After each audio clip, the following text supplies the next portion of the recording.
Эл аралык уюмдардын колдоосу менен Баткен облусундагы жеке ишкерлер Лейлек районунун арка өрөөнүнө мунайды кайра иштетүүчү чакан завод курушту.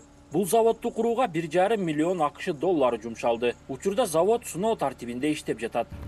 Биздин максат ушул Лейлек районунда өзүбүздү ушул нефть сырьёлорун кайра иштетип ушул жерде ушул регионду камсыз кылуу күйүүчү зат материалдар менен.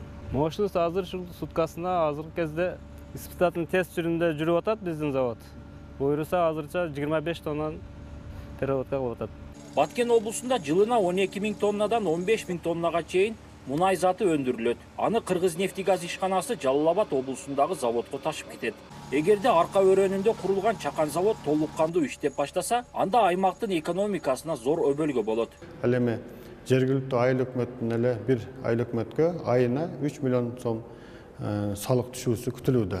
Андан сырткары республикалык бюджетке 20 миллиондон 30 миллионго чейин айына салык түшүү пландаштырылып жатат. Кудай буйрса бул бир эле арка өрөөнүндө өндүрүлгөн нефтини өндүртпөй, бул коңшу жакынкы чет өлкө мамлекеттерден дагы сырьё ташуу каралган.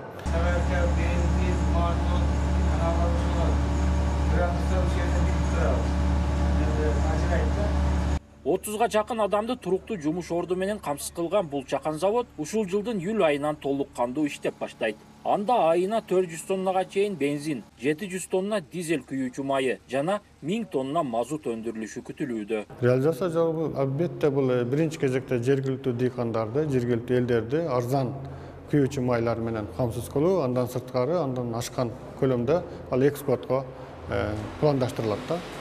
Мун келечекте Кудай буйрса бүгүнкү күндө 2000 тонна айына иштетсе, келечекте 3000 тоннадан 5000 тоннага чейин иштетүү планында бар. Мунайды кайра иштетүүчү чакан заводдо башталыш этабында айына 2000 тонна нефти кайра иштетилсе, келечекте өндүрүштүн көлөмүн 5000 тоннага чейин көтөрүү мерчемделген.